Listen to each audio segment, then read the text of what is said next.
اور اللہ نے اہم حکم یہ بھی بیان کیا کہ جب عورت کو طلاق دو تو جہاں وہ طلاق کے بعد نکاح کرنا چاہتی ہے اس کے نکاح میں رکاوٹ مت بنو، کباب میں ہڈی بننے کی کوشش مت کرو. یہ بھی زمانے جاہلیت میں ہوتا تھا اور آج بھی ہوتا ہے.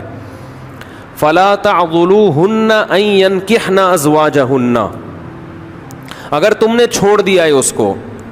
عرب اس کو غیرت کا مسئلہ بنا لیا کرتے تھے کہ ہم نے چھوڑا ہے تو اب ہم کہیں اور اس کی شادی نہیں کرنے دیں گے. ہمارا معاذ اللہ یوں کہتے تھے تھوکا ہوا مال، جیسے آج بھی لوگ کہتے ہیں ہم نہیں کہیں اس کو نکاح کرنے دیں گے. اس سے بھی قرآن نے کیا کیا؟ منع کیا. اور اس سے بھی منع کیا کہ اپنی مرضی سے زبردستی اس کا نکاح بھی مت کراؤ طلاق یافتہ کا. ینکحن ازواجہن، اپنے سلیکٹڈ شوہر سے نکاح کرنا چاہتی ہے تو تم کباب میں ہڈی بولو نہیں بنو. یعنی اس کو یہ رائٹ ہے کہ وہ جہاں چاہے نکاح کرے. یہ بھی خرابی ہے آج کل بعض علاقوں میں. یہ خرابی ہے کہ بیوہ کو یا طلاق یافتہ کو نکاح تو کرنے دیتے ہیں لیکن بعض علاقوں میں دستور ہے نکاح ہمارے ہی خاندان میں ہوگا، آپ ہمارے خاندان سے باہر نہیں جا سکتی. اس کو بھی قرآن نے کیا کیا؟ بولو ختم. نکاح بھی سے بھی نہیں روک سکتے اور نکاح بھی وہاں ہوگا جہاں آپ نہیں بلکہ یہ چاہے گی. اس میں اللہ نے عمر کی کوئی قید نہیں لگائی. 40 سال کی بیوہ یا طلاق یافتہ ہو، 50 سال کی ہو، 55 سال کی ہو، یہ تمہارا ہیڈ ایک نہیں ہے. تمہیں زیادہ ٹینشن لینے کی ضرورت نہیں ہے. لوگ بڑی ٹینشن لے رہے ہوتے ہیں کہ تمہیں ضرورت کیا ہے، اب 4 بچے ہیں تمہارے، 5 بچے ہیں، اس عمر میں تمہیں شادی کرتے ہوئے شرم نہیں آتی؟ چھوڑو بھائی، کیا ضرورت ہے؟ تو اللہ فرماتے ہیں کہ تمہیں ٹینشن لینے کی ضرورت بولو یہ اس کا ہیڈ ایک ہے، یہ تمہارا ہیڈ ایک نہیں ہے. جیسے کوئی 4 شادیاں کر رہا ہے تو اس کا ہیڈ ایک ہے نا، آپ کا ہیڈ ایک تھوڑی ہے. یہ آپ پتہ نہیں کیوں پریشان ہیں مفتی صاحب کو کیا ہو گیا. وہی ان کا ہیڈ ایک ہے، آپ کا ہیڈ ایک نہیں ہے. یہ میں اپنی بھی درمیان میں لگا دیتا ہوں نا. تو ہر ایک کے ہیڈ ایک ہم نے پالے ہوئے ہیں. وہ یہ کیوں کر رہا ہے، وہ یہ کیوں کر رہا ہے، وہ کم عمر سے شادی کیوں کر رہا ہے، وہ بڑی عمر سے شادی کیوں کر رہی ہے. یہ ہوتے ہیں نا لوگوں کے مسائل. اس نے یہ کیوں کر لیا. ایک خاتون نے مجھے بتایا کہ وہ ایک دفعہ بیوہ ہوئی، اللہ کی قدرت دوبارہ شادی، دوبارہ بیوہ ہو گئی. تیسری دفعہ جب ان کی شادی ہو رہی تھی لوگ مذاق اڑا رہے تھے، بس کرو یار 2 دفعہ بیوہ ہو گئی، اب آرام سے بیٹھو. اب وہ بیوہ تو کوئی بھی ہو سکتا ہے، جوانی میں بھی عورتیں بیوہ ہو جاتی ہیں. تو اب دیکھو لوگوں کو تکلیف ہو رہی ہے، بھائی یہ اس کا ہیڈ ایک ہے. اچھا لوگ اس سے شادی کرتے ہوئے ڈر رہے تھے ان سے کہ میں بھی پھر میں نہ مر جاؤں. تو اس کا اس سے کوئی تعلق نہیں ہے. ہو سکتا ہے 2 دفعہ بیوہ ہونا تقدیر میں لکھا ہو، 3 دفعہ نہ ہو. یہاں مجھے وہ چٹکلا یاد آتا ہے. وہ ایک آدمی نے، ابے چھوڑو چٹکلوں کو، ابھی قرآن کو فوکس کرتے ہیں. آخر میں چٹکلے ہونا یہ صحیح ہوتا ہے، درمیان میں ہی آ جائیں تو پھر سارا موضوع چینج ہو جاتا ہے. اتنے اچھے احکام بیان ہو رہے ہیں قرآن کے، آگے اس کو آپ نے لوگوں کو بتانا بھی ہے. تو اللہ نے حکم دیا کہ طلاق کے بعد ایک دھیلا واپس نہیں لینا. خلا کی صورت میں لے سکتے ہو مگر خلا بھی شوہر کی رضا سے ہوتا ہے، یک طرفہ نہیں ہوتا، یاد رکھیں. دوسرا کام تم نے کیا کرنا ہے، اس کو کہیں اور نکاح سے روکنا نہیں ہے. تیسرا کام یہ کرنا ہے نکاح بھی وہاں کرنا ہے جہاں وہ چاہتی ہے. تمہاری مرضی نہیں مسلط ہوگی، اس کی مرضی چلے گی. اور اگر پرانے شوہر سے نکاح کرنا چاہے اور 2 طلاقیں ہوئی ہوں تو وہاں بھی کر سکتی ہے، کیونکہ آیت کا ایک شان نزول بھی ہے. ایک صحابی نے اپنی بہن کا نکاح کسی صحابی سے کرایا، تھوڑے دنوں میں طلاق ہو گئی. طلاق ایک تھی، عدت ختم ہوئی، نکاح ختم. اب تھوڑے دنوں کے بعد دوبارہ ان دونوں کا دل چاہنے لگا کہ ہم آپس میں کمپرومائز کر لیں. ہوتا ہے وقتی طور پر اختلافات بہت زیادہ ہوتے آتے ہیں، جب دور رہتے ہیں تو آپس میں میلان ہونے لگتا ہے. لیکن وہ جو صحابی تھے نا جن کی بہن کو طلاق ہوئی تھی، انہوں نے کہا کہ اب میں اپنی بہن کا نکاح دوبارہ اس آدمی سے بولو نہیں کروں گا.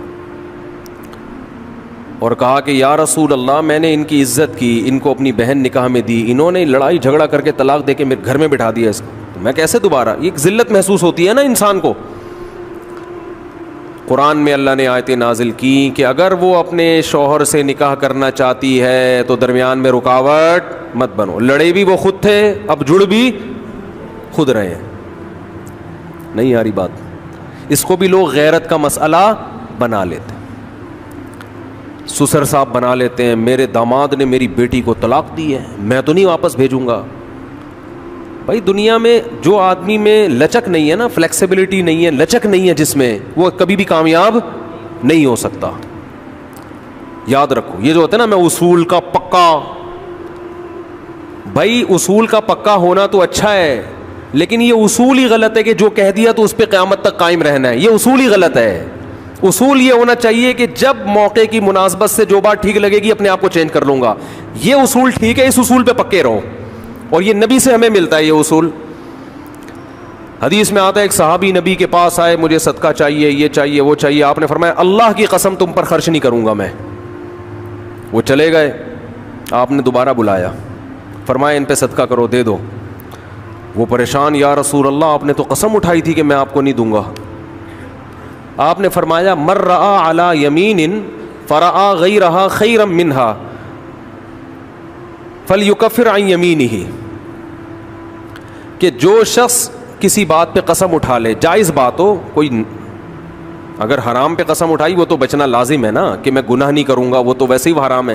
جائز کام, صدقہ تو جائز ہے نا, بلکہ ثواب ہے. فرمایا کوئی کسی جائز کام پہ قسم اٹھائے, پھر بعد میں اس کو خیال ہو کہ مجھے قسم توڑ دینی چاہیے, اس کا مائنڈ کیا ہو گیا, چینج, تو اسے چاہیے قسم توڑ دے اور کفارہ ادا کر دے, اس قسم پہ قائم بولو نہ رہے. قسم پہ جب قائم نہ رہنے کا حکم ہے تو بغیر قسم کے میں نے جو بول دیا بس وہ پتھر پہ لکیر بن گیا, یہ تو پاگل اور گدھے ہونے کی علامت ہے. قسم بھی اگر کھا لی ہو تو بھائی اس وقت یہ خیال تھا کہ نہیں دینا, اب زمینی حقائق کہہ رہے ہیں کہ اس کو دینا ہے, تو اب قسم توڑو, کفارہ ادا کرو اور دے دو. بات نہیں آ رہی میرا خیال ہے. یہ کس کی سیرت ہے, نبی کی. نبی سے زیادہ کسی کی پکی زبان ہو سکتی ہے, لیکن ایسی لچک سکھائی ہے کامیاب بننے کے لیے کہ یہ نہیں کہ جو کہہ دیا تو وہ پتھر پہ لکیر. گراؤنڈ ریئلٹی کے لحاظ سے, ماحول کے چینج ہونے کے لحاظ سے آپ نے اپنا رویہ کیا کرنا ہے, چینج کرنا ہے. اس وقت آپ کی رائے یہ تھی, اب آپ کی رائے وہ ہے, کیونکہ زمینی حقیقت بھی چینج ہوتی ہے اور انسان کی نالج بھی چینج ہوتی ہے اور انسان کی رائے بھی چینج ہوتی ہے. بعض دفعہ نالج چینج نہیں ہوتی, انسان تانے بانے ملا کے ایک رائے قائم کرتا ہے, بعد میں جب اور گہرا سوچتا ہے تو اسے لگتا ہے کہ وہ رائے ٹھیک نہیں تھی, تو وہ اسٹیٹمنٹ اس کا کیا ہو جائے گا, چینج. کوئی بات نہیں, دن میں 100 دفعہ چینج ہو جائے. ناکام وہ ہے جو کہہ دیا تو اڑ گیا, بس کچھ بھی ہو جائے. اب دیکھو ایک آدمی آپ کو مستحق نظر نہیں آ رہا تھا, آپ نے کہا اللہ کی قسم تجھے میں صدقہ نہیں دوں گا, تو فراڈی ہے. بعد میں پتہ چلا نہیں فراڈی نہیں ہے, آپ کو نہیں, میں نے تو بول دیا تھا میں نہیں دوں گا. بھائی اب فراڈی ہونے کی بیس پہ نہیں دے رہے تھے, تو اب پتہ چل گیا یہ فراڈی نہیں ہے. بعض دفعہ پہلے بھی پتا تھا فراڈی نہیں ہے, اب بھی پتہ ہے نہیں ہے, لیکن پہلے خیال تھا کہ نہیں دینا چاہیے, اب خیال ہے کہ دے دینا چاہیے, تو رائے چینج کر لو. بہت مشکل ہے. اور گھریلو جھگڑوں میں تو میاں بیوی کی طبیعت میں اگر لچک نہیں ہے نا, 4 دن بھی ان کا رشتہ نہیں چل سکتا. یہ تو مجھ سے ابھی لکھوا کے سگنیچر انگوٹھے لگا لو, جیسے سبزی والے نے ٹھپے لگائے تھے انگوٹھے لے کے گھوم رہا ہوں. لیکن آپ انگوٹھے نہیں, آپ مجھے پکڑ لینا, میں کہاں بھاگوں گا. وہ جب بھی انگوٹھے کی بات آتی ہے مجھے وہ سبزی والا یاد آتا ہے جس کو میں نے بزنس کے لیے پیسے دیے تھے, اور اس نے ایمانداری میں اسٹیمپ پیپر پہ اپنے انگوٹھے لگا کے دیے تھے. جب وہ پیسے لے کے بھاگا تو 3 سال میں نے وہ انگوٹھے سنبھال کے رکھے. اب لوگ مجھے کہتے ہیں نا وہ فلاں آدمی کو میں اتنے کروڑ روپے دے رہا ہوں تو اتنا ایماندار ہے, میں تو اسٹیمپ پیپر پہ لکھوا رہا ہوں اور انگوٹھے بھی لگوا رہا ہوں. میں کہتا ہوں یہ انگوٹھوں کا تذکرہ میرے سامنے مت کیا کرو, انگوٹھوں سے کچھ بھی نہیں ہوتا. بندہ اگر 2 نمبر ہے, اسٹیمپ پیپر بکری کو کھلا دینا, کسی کام کا نہیں ہے یہ اسٹیمپ پیپر, عدالت سے بھی نہیں نکلوا سکتے. سمجھتے ہو, لکھوایا کرو ضرور, لیکن اس سے ہوگا کچھ بھی نہیں. عدالت انگوٹھا دیکھ کے بولے گی بس ٹھیک ہے انگوٹھا, اب انگوٹھے کو پکڑ کے جیل میں ڈال دو, بس انگوٹھے کو دیے تم نے پیسے. بندہ تو پکڑائی میں آئے گا ہی نہیں, آ بھی گیا تو کچھ بھی نہیں کر سکتے. عدالت کہے گی دیے کیوں تھے. تو پیسہ دینے سے پہلے 100 دفعہ سوچا کریں. خیر, تو کیا بات چل رہی تھی, ابے انگوٹھے کی بات کہاں سے آئی. ہاں, لچک پیدا کرنا چاہیے. میاں بیوی کا رشتہ تو ایسا ہے کہ اگر آپ کا ہے نا کہ جو میں نے کہہ دیا بس وہ کیا ہے, آرڈر از آرڈر, تو بھائی اس کا مطلب آپ میدان جنگ میں کھڑے ہوئے ہیں, دشمن کی فوجیں آپ کے سامنے اور آپ ایک فوج کی کمانڈ کر رہے ہیں کہ گولی چلانے کا آرڈر دیا تو کیا کرنا ہے؟ یہ گھر ہے، یہ میدان جنگ بولو نہیں ہے. یہاں آپ کا اسٹائل یہ ہونا چاہیے، آپ نے بیوی کو آرڈر دیا، گراؤنڈ ریئلٹی یہ کہہ رہی ہے کہ بھائی میرا روب اس پر بیٹھا ہوا ہے اور وہ پکوڑے بنا بنا کے خود ہی کھا رہی ہے، آپ کو ایک لقمہ بھی نہیں کھانے دے رہی. آپ غصے میں آئے، آپ نے کہا بیگم مزید پکوڑا اگر کھایا نا تو گراؤنڈ ریئلٹی کہہ رہی ہے کہ اس دھمکی سے یہ پکوڑے کھانا چھوڑ دے گی نا. لیکن آگے اس کا ایٹیٹیوڈ آپ نے دیکھا، اس نے کہا تو کیا کر لے گا، فوراً وہ کرچلی اٹھائی، تو کیا کر لے گا، فوراً لچک پیدا کرو بولو تو صبر کروں گا اور کیا کروں گا. یہ کامیاب، یہ گھر کیا کیسے چلے گا، یہ رشتہ جوڑا رہے گا. اگر آپ نے اس کے ایٹیٹیوڈ دیکھ کے، اس کی پیشانی پہ سلوٹیں دیکھ کے اپنی دھمکی کو واپس نہیں لیا تو یہ گھر کیا ہوگا، پکوڑے تو کھا لو گے آپ لیکن آپ کے بچوں کی ماں مارکیٹ سے شارٹ ہو جائے گی. تو اس میں گھر کے اندر کا اصول لچک، کامیاب آدمی وہ. ہاں ناقابل برداشت کوئی معاملہ ہو جائے تو ایک الگ بات ہے. تو اللہ نے کیا حکم دیا کہ اگر ڈیورس ہو گئی ہے پھر دوبارہ ملنا چاہتے ہیں تو کباب میں ہڈی بولو مت بنو، ملنے دو ان کو، کوئی مسئلہ نہیں ہے. ہاں یہ قرآن نے کہا ہے کہ اس شرط میں ملیں کہ ان کا اپنے بارے میں یہ خیال ہو کہ دوبارہ وہ جھگڑے نہیں کریں گے. ایسا نہ ہو ملتے پھر وہی ٹینشنیں شروع کر دیں. اب دوبارہ اپنی اصلاح کر کے آئیں کہ بھئی اب ان ماضی کے قصوں کو چھیڑنا نہیں ہے. لیکن یہ ایک یا دو طلاقوں کے بعد ہے، 3 طلاق کے بعد نہیں مل سکتے جب تک کہ کہیں اور نکاح نہ ہو جائے اس کا. تو خیر قرآن مجید میں اس میں اللہ نے یہ بھی حکم دیا وَلَا يَحِلُّ لَهُنَّ أَن يَكْتُمْنَ مَا خَلَقَ اللَّهُ فِي أَرْحَامِهِنَّ. 100 روپے میں حور کا چانس لینے میں کوئی حرج نہیں. لیکن یہی مولوی صاحب اگر آپ سے کہیں کہ 5 کروڑ روپے اس ڈبے میں ڈال دو اور گارنٹی سے کہتا ہوں کہ تمہیں 70 حوریں ملیں گی، آدمی کہتا ہے مولوی صاحب 70 کیا 70,000 بھی ہو نا، 5 کروڑ کی رقم میں داؤ پہ لگانے، نہیں ملی تو کیا ہوگا؟ کیا خیال ہے، کیا خیال ہے بھائی؟ نہیں ملی تو کیا ہوگا؟ چوڑے میں آ جائیں گے. 5 کروڑ یہاں والی جو ہے وہ بھاگ جائے گی ہماری جو اپنی حور ہے. جب سارے پیسے اس کو پتا چلیں گے نا حور کی بھیٹ چڑھا دی ہے اس نے، تو یہاں والی کیا ہوگی؟ وہ بھاگ جائے گی. بڑی قربانی انسان ناممکن ہے جب تک اپنی آنکھوں سے یہی منظر 70 حوریں لا کے اس کے سامنے کھڑی کر دی جائیں اور کہے 5 کروڑ روپے دے اور یہ 70 حوریں لے جا، پھر گن پوائنٹ پہ نا لوگوں سے چھین کے 5 کروڑ روپے کا انتظام کرے گا. سمجھ میں آ رہی ہے بات کہ نہیں آ رہی؟ تو اب میں اس سوال کو دوبارہ لے کر آتا ہوں کہ بھائی میرے پاس اگر یہ آپشن ہوتا کہ میں اسلام کو خدا نخواستہ چھوڑ دیتا تو اسلام مجھے یہ آپشن دے نہیں رہا. وہ کہہ رہا ہے آخرت میں تمہارا کیا ہوگا؟ بے تحاشا نقصان. بلکہ اسلام تو مجھے کہہ رہا ہے کہ اگر کبھی موقع ملے اللہ کے راہ میں لڑنے کا اور جہاد تم پہ فرض ہو جائے تو جان بھی دینی پڑی تو آپ کو جان دینی پڑے گی. غزوہ تبوک میں ہوا نا جہاد فرض عین ہوا، بہت سارے صحابہ جنہوں نے بڑی بڑی قربانیاں دی تھیں، غزوہ احد میں قربانیاں تھیں، غزوہ بدر میں ان کی قربانیاں، پھر فتح مکہ میں وہ شریک تھے، غزوہ خندق میں انہوں نے پیٹ پہ پتھر باندھے، بھوک پیاس برداشت کی، اپنے گھروں کو قربان کر دیا. حضرت ابو سعید خدری رضی اللہ تعالی عنہ 10 سال کے نبی کی خدمت میں آئے، یا رسول اللہ میرے باپ بھی احد میں شہید ہو گئے، میرا بھائی بھی احد میں شہید ہو گیا، گھر میں کمانے والا کوئی بھی نہیں ہے، آپ ہمارے ساتھ تعاون کریں.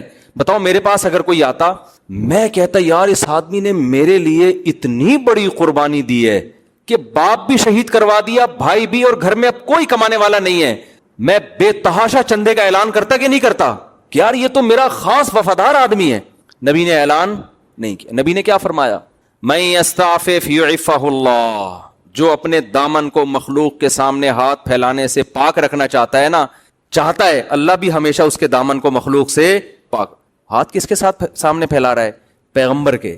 لیکن پیغمبر اپنے آپ کو بھی مخلوق کی فہرست میں لا رہے ہیں، خالق کی فہرست میں نہیں لا رہے. پیغمبر سے بڑا کوئی ہو سکتا ہے؟ لیکن نبی کیا کہہ رہے ہیں؟ میں بھی تو مخلوق ہوں. اچھا جو کمزور ایمان والے لوگ تھے ان کو نبی نے چندہ کر کے دیا، جن کا خیال تھا نا کہ یہ پکے ایمان والے ان کو نہیں دیا، حالانکہ وہ تو زیادہ اپنے ہیں. جو اپنے تھے ان کو پیسے دینے سے منع کر دیا. نہیں بھائی، ان کی عادت خراب نہیں ہونی چاہیے. نبی سے بھی نہ مانگیں کبھی. اور صراحتاً منع نہیں کیا کہ مت مانگو, اشارے سے منع کیا ہے. من یستعفف یعفہ اللہ, جو اللہ سے پاک دامنی طلب کرتا ہے. پاک دامنی کا کیا مطلب؟ دامن رسوا نہ ہو. پاک دامنی زنا سے بچنے کو بھی کہتے ہیں کیونکہ زنا کرنے سے انسان کی عزت چلی جاتی ہے. پاک دامنی بھیک سے بچنے کو بھی کہتے ہیں کیونکہ مانگنے سے بھی انسان کی عزت چلی جاتی ہے, اگر عزت ہو. کیونکہ بہت سے لوگ کہیں گے ہم تو صبح شام مانگتے رہتے ہیں, ہمیں تو کوئی عزت نہیں آ رہی ہماری. وہ ایک آدمی کسی محلے میں گیا, آیا, کہتا ہے یار اللہ کا شکر ہے کہ میری عزت نہیں ہے. میں نے کہا اس میں شکر کی کیا بات ہے؟ کہنا اگر عزت ہوتی تو آج میری بہت زیادہ بےزتی ہو جانی تھی. آج میں نے ایسا کام کیا اس محلے میں کہ میری اگر عزت ہوتی نا تو آج میں بہت بے عزت ہو جاتا. تو کہہ رہا شکر ہے میری پہلے سے سرے سے کوئی عزت تھی نہیں. تو ہمیشہ بے عزتی عزت دار لوگوں کی ہوتی ہے, جو بے عزت ہوتے ہیں ان کی کوئی عزت نہیں ہوتی. تو بھیک مانگنے سے عزت جاتی ہے ان لوگوں کی جن کی پہلے سے سوسائٹی میں کوئی عزت ہو.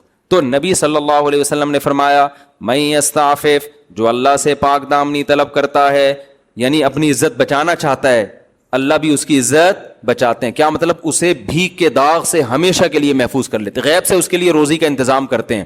تھوڑا صبر کر لیا جائے نا, پیٹ کاٹ لیا جائے, بھائی کسی سے مانگنا نہیں ہے, تو اللہ پھر مدد کرتے ہیں. اللہ کہتے ہیں اس نے نہیں ہاتھ پھیلایا نا, اب میں اس کو لوگوں کا محتاج نہیں ہونے دوں گا, لیکن صبر کرنا پڑے گا. اور پھر دوسری بات نبی نے فرمائی وَمَن يَتَصَبَّرْ يُصَبِّرْهُ اللَّهُ, جو اللہ سے صبر مانگتا ہے. اب سوال پیدا ہوتا ہے اس عزت بچانے کے لیے تو بہت صبر کرنا پڑے گا. 10 سال کا بچہ جس کا باپ بھی شہید ہو گیا, جس کا بھائی بھی شہید ہو گیا, ماں اکیلی گھر میں ہے, وہ کیا کہے گی بھائی ہم نے اپنے خاندان کے سارے لوگ تو لٹا دیے, اب ہم فاقے کیسے برداشت کریں؟ تو ٹھیک ہے عزت اہم چیز ہے, صبر کتنا کرنا پڑے گا اس کے لیے. لیکن نبی نے اگلی جملے میں یہ بتا دیا من یتصبر, جو اللہ سے صبر مانگتا ہے نا, یصبرہ اللہ, اللہ اسے صابر بھی بنا دیتے ہیں. یہ صبر بھی کس سے مانگو؟ خالی پیسے نہیں اللہ سے مانگنے. غربت اور مہنگائی میں جو ٹینشن ہوگی اس ٹینشن کو ختم کرنا بھی کس سے مانگنا ہے؟ اللہ سے. اللہ مجھے اس پہ صبر دے, تو اللہ صبر دے دیتا ہے. اب آپ مجھے بتاؤ, اتنی بڑی قربانی, باپ شہید, بیٹا شہید, اور گھر میں فاقے, اور نبی نے بھی, حالانکہ نبی چندہ کر کے دے سکتے تھے, دوسروں کو بھی تو دے رہے تھے نا, جبکہ یہ امید ہو کہ میری مدد بھی کر سکتے ہیں, خالی ہاتھ واپس بھیج دیا. ایسے میں اگلی جنگ کے لیے اگر نبی بلائیں تو جس کا ایمان ایسا ہو جیسا ہمارا 500 والا, کہ 500 میں ٹرائل بیسس پہ آپ ایک ہور کا رسک لے سکتے ہیں, تو اگر ایسا ایمان ہوتا اگلی جنگ میں شرکت کرتے؟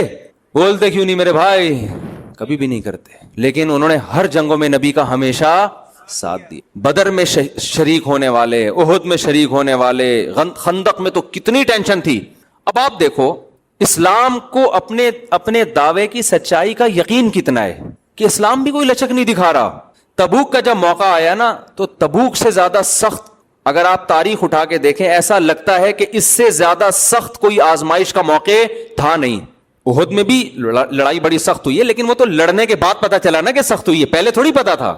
تبوک میں پہلے سے پتا تھا کہ اتنی ٹینشن والی لڑائی اب تک عالم اسلام میں ہوئی نہیں ہے, کہ بہت لمبا سفر, انتہائی شدید گرمی, اور کھجوروں کے پکنے کا ٹائم, جو پورے سال باغ پہ محنت کی ہے وہ پھل توڑنے کا وقت ہے, اور رومیوں سے لڑائی, انگریزوں سے, جو آج کے انگریز ہیں, یہ اس زمانے میں بڑے ماہر تھے, یہ ان سے لڑائی ہے.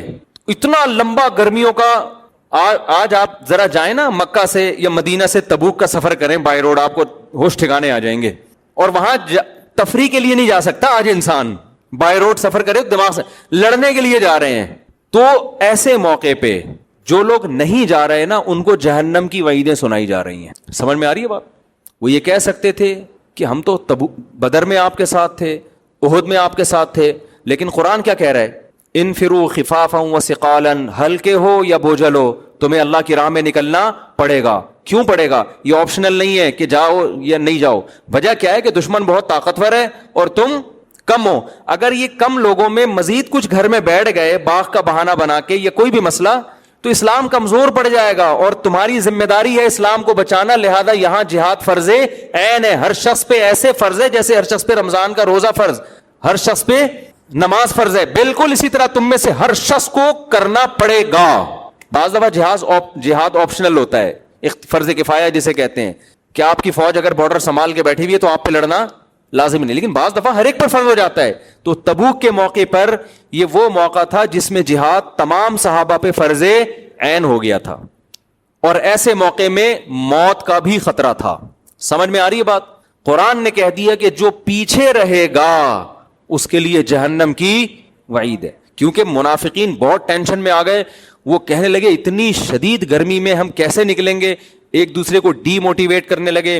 لا تنفروا فی الحر, گرمی میں مت نکلو. قرآن نے کہا قل نار جہنم اشد حرا, ان سے کہہ دیجئے جہنم کی آگ اس سے بھی زیادہ سخت ہے.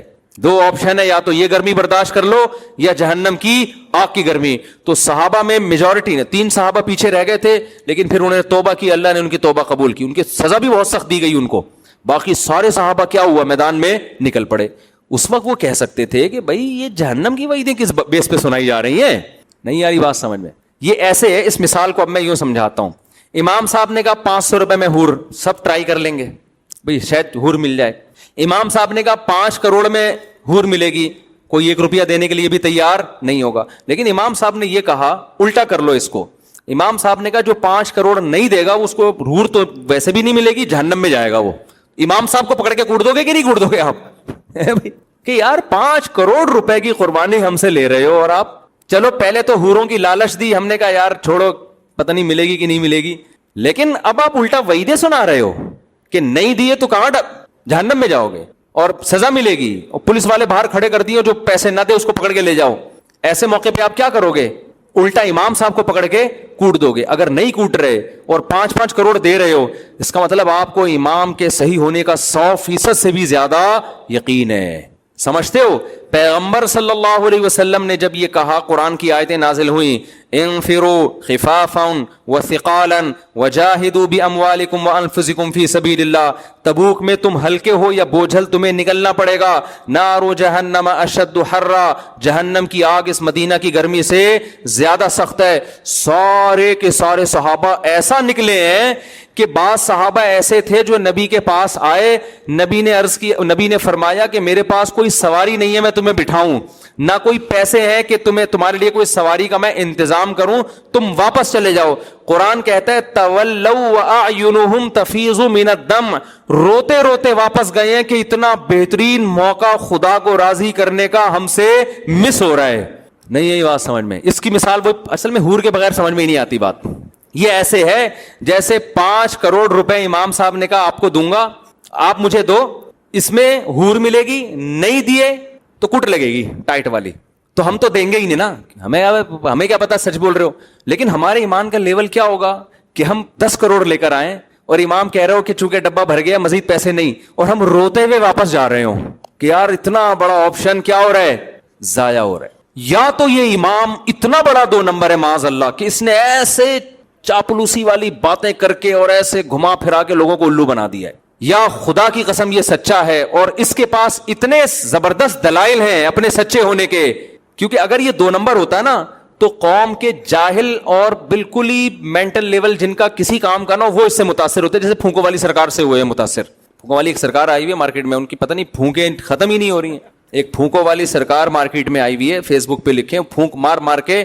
میں پیرس پہ ریسرچ کر رہا تھا اتنی پھونکے بندے کے پاس آئی کہاں سے ہیں نا, مسلسل پھونکے مار رہے ہیں. اب پتہ چلا کہ وہ ہدیے جو نذرانے آتے ہیں نا انہی سے پھونک بھر رہی ہے. یہ گیس کا سلنڈر میں جو گیس بھر رہی ہے, کیونکہ اتنی پھونک نکل نہیں رہی ہے جتنی ہدیے اور نذرانے کے ذریعے پھونک آ رہی ہے. تو یہ روحانی عامل جو ہوتے ہیں نا, یہ اتنی, ہم تو 2-4 دفعہ پھونک لگائیں دم کرنے کے لیے, ہم کہتے ہیں بھائی ہمارے پاس ٹائم ختم ہو گیا, پھونک بھی ختم ہو رہی ہے ہماری, ٹھیک ہے نا. لیکن جب نذرانے آنا, ایک پھونک پہ اتنے پیسے مل رہے ہوں آپ کے, تو پھر انسان گیس کا سلنڈر بن جاتا ہے. خیر, تو رسول اللہ صلی اللہ علیہ وسلم کے پاس کیا موٹیویشن تھی کہ غیب کی بات ہے, نہ جنت صحابہ نے دیکھی اور نہ جہنم, لیکن جن کو تبوک میں واپس کیا جا رہا ہے اعینہم تفیض من الدم, رو نہیں رہے, بے تحاشا رو رہے ہیں.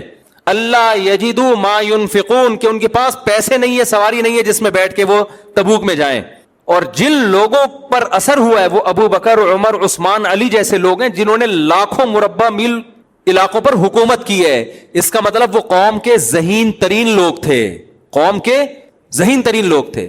تو یہ صاف اس بات کی علامت ہے کہ جس کی موٹیویشن پہ جا رہے تھے نا, جس نے جنت کا کہہ دیا اور یقین کر لیا, اس شخصیت نے اپنے سچے ہونے کے دلائل کے ان کے سامنے اتنے انبار لگا دیے تھے کہ یہ وہ امام ہے جو 5 کروڑ پہ وعید بھی سنا رہا ہے تو جس کے پیسے وصول نہیں کیے جا رہے وہ روتا ہوا واپس جا رہا ہے. سمجھ میں میرا خیال ہے نہیں آ رہی آپ لوگوں. یہ جھوٹے نبی کے ساتھ ایسا ہو نہیں سکتا. سمجھ رہے ہو؟ تو وجہ کیا ہے کہ صحابہ نے آپ کے معجزے دیکھے, آپ کی سیرت دیکھی, ان کو یقین تھا کہ یہ غلط نہیں کہہ رہے ہیں. تو میں یہ عرض کر رہا ہوں کہ بھائی اگر یہ آپشنل ہوتا, اللہ مجھے کہتا کہ آپ اسلام کے علاوہ کسی اور کلچر کو فی الحال لے لو, دیکھو گورے اتنا کامیاب ہو گئے, وہ نکاح کا سسٹم ایک شادی بھی نہیں ہے, تم 4 کی بات کر رہے ہو, بچے زیادہ پیدا کرو, 2 بچے ہی اچھے والا وہاں سے لے لو, بچے زیادہ پیدا کرنے سے غربت آئے گی, آتی واتی نہیں, ایک لوگوں نے مثال وہ مشہور کیا ہوا ہے. تو میں اسلام کے علاوہ کسی اور چیز کو لے لیتا, کسی بھی طریقہ حیات کو, اگر اسلام پرمیشن دیتا تو میں ضرور لیتا.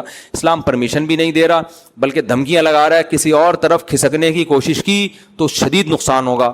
اے اللہ کدھر نقصان ہو رہا ہے؟ وہ آدمی نہ نماز پڑھتا ہے, نہ روزے رکھتا ہے, نہ زکوٰۃ دیتا ہے, اور وہ تو اسلام کو فالو نہیں کرتا, وہ تو ترقی کر رہا ہے. اللہ نے کہا پوری آیت سن لو, فی الآخرۃ من الخاسرین, وہ دنیا کی بات نہیں ہم کر رہے, کہاں نقصان ہوگا اس کو؟ آخرت میں بیڑا غرق ہو جائے گا, اور چھوٹا موٹا بیڑا غرق بھی نہیں ہوگا. ہم کہیں اللہ یہاں بھی تو بیڑا غرق ہو رہا ہے نا, تو اللہ کہے یہ کچھ بھی نہیں ہے, آخرت میں آگ ہے جہنم کی جس میں ڈالوں گا. تو اگر میرے بھائی ہمیں اسلام کی ان باتوں پہ شک ہوتا تو ہم چھوٹی موٹی قربانی دے دیتے, زیادہ بڑی قربانی دینے کے لیے تیار نہ ہوتے. کیا خیال ہے؟ ہم تھوڑی سی آپ کی مان لیتے, تھوڑی سی کیا کرنا چاہتے تھے میں ابھی وہ تو اس ٹاپک پر آیا ہی نہیں نا, کہ ہم بھی کچھ ربیع الاول میں کچھ تھوڑا بہت کر لیتے, تھوڑا سا لک آ جاتا, تھوڑا سا یہ پبلک کی ڈیمانڈ ہے بھئی تھوڑا سا پورا جلوس نہیں نکالتے, ایک لڈو تو کھلا دو کم از کم ربیع الاول میں. ہمارا مذہب ہمیں لڈو کھلانے کی بھی اجازت اسلام نہیں دے رہا اجازت. اسلام کہہ رہے ربیع الاول میں ایک حلوہ, ایک ٹافی بھی اس نیت سے کھانے کی اجازت نہیں ہے کہ ربیع الاول ہے, کیونکہ جو تہوار منانا ہے نا, سیلیبریٹ کرنا ہے, اس کے لیے ہمارے پاس 2 ہی دن ہیں, تیسرا کوئی دن اللہ نے ہمیں نہیں دیا, تیسرا دن نہیں دیا. لنا عیدان, ہمارے 2 تہوار ہیں, عید الفطر عید الاضحیٰ, تیسرا دیا نہیں ہے اللہ نے ہمیں. اللہ سے آپ پرمیشن لے لیں یار, ہم آپ سے زیادہ ربیع الاول منائیں گے. یہاں سے جلوس لے کے نکلوں گا میں انشاءاللہ, میرا تو اپنا جلوس بہت ہے حقیقت ہے, اور کیا, ہمارے تو ماشاءاللہ 3 گھر ہیں یار, آدھی گلی تو ہمارے ہی جلوس سے ہوگی, اور کیا. محرم میں ہر وقت بس کربلا کربلا کربلا کربلا, اس کو ایک علامت بنا دیا ہے. کربلا ایک تاریخی واقعہ ہے جس میں 2 رائے نہیں ہو سکتی. سیدنا حسین ابن علی پر بہت بڑا ظلم ہوا ہے, اس میں 2 رائے نہیں ہے. اس ظلم کو بیان کر کر کے رونا سنت ہے, یہ کون سی حدیث میں ہے؟ رونے کی محفلیں سجانا سنت ہے, یہ کون سی حدیث میں ہے؟ لوگ کہتے ہیں ہمارے نبی حضرت حسین کی شہادت کا سن کے روئے ہیں. کیا ہر سال محرم میں روئے ہیں؟ جب فرسٹ ٹائم آپ کو خبر ملی اس وقت روئے, غمزدہ ہوئے, لیکن ہر سال اس واقعے کو تازہ کر کر کے نبی صلی اللہ علیہ وسلم نے رونے کا کوئی محفل نہیں سجائی ہے. جب غم کی خبر پہنچتی ہے رونا نیچرل ہے, وہ غیر اختیاری ہے, وہ بھی ثواب نہیں ہے کہ آپ باقاعدہ روئیں. نبی صلی اللہ علیہ وسلم کی نواسی کا انتقال ہوا, آپ روئے, یہ غم کی خبر پہنچی نا, کیا ہر سال روئے ہیں؟ نا نا نا نا, رونے پر آپ صلی اللہ علیہ وسلم نے رونے کو پسند نہیں کیا, صبر کو پسند کیا ہے. ایک عورت قبر پہ کھڑی ہو کر رو رہی تھی نا اپنے بچے کی, آپ نے فرمایا صبر کرو. وہ نبی کو پہچانی نہیں, اس نے کہا آپ کو جو غم پہنچا ہوتا نا مجھے پہنچا, اسے طنز کیا اس نے. تو میں دیکھتی آپ کیسے صبر کا مشورہ دیتے ہیں. گھر چلی گئی, پتہ چلا کہ بھئی یہ تو پیغمبر تھے, تو نبی کے پاس آئی, عرض کیا یا رسول اللہ میں صبر کروں گی. آپ نے فرمایا انما الصبر عند الصدمۃ الاولی, جب صدمہ پہنچے نا اس وقت صبر کا ثواب ملتا ہے, بعد میں سب کو صبر آ جاتا. اب بعد میں باقاعدہ ایک تو یہ کہ آپ صبر کریں وہ بھی نہیں کر رہے, پھر آپ رونے کا پراپر پروگرام کر رہے ہیں, خود بھی رو رہے ہیں, لوگوں کو بھی رلا رہے ہیں. میرا دین اگر مجھے اس کی اجازت دیتا تو ہم اس سے بڑا رونے کا پروگرام رکھتے بھائی, یہاں پہ ہم اس سے بڑی محفل سجاتے. ہم نے حسین کی سیرت کو فالو کرنا ہے, سیدنا حسین رضی اللہ تعالیٰ عنہ کی, ہم نے اہل بیت کی سیرت کو فالو کرنا ہے, ہم نے پیغمبر کی سیرت کو فالو کرنا ہے.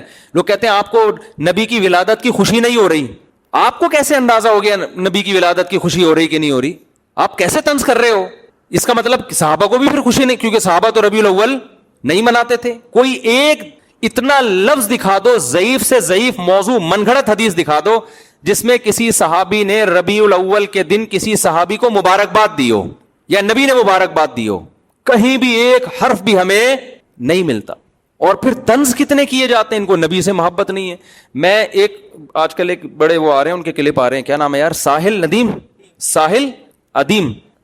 ادیب, ایک ینگ سے ہیں, بڑے ینگسٹر میں کا ساحل ندیم نام ہے, رے کے ساتھ ہے ساحل ہے نا, رے تو جادوگر ہو جائے گا, ساحل ندیم صاحب ہیں. آج کل ان کے بڑے کلپ آ رہے ہوتے ہیں, تو میں کبھی کبھار دیکھتا ہوں نا واٹس ایپ اور فیس بک کو دیکھتا ہوں کہ اس نیت سے نہیں دیکھتا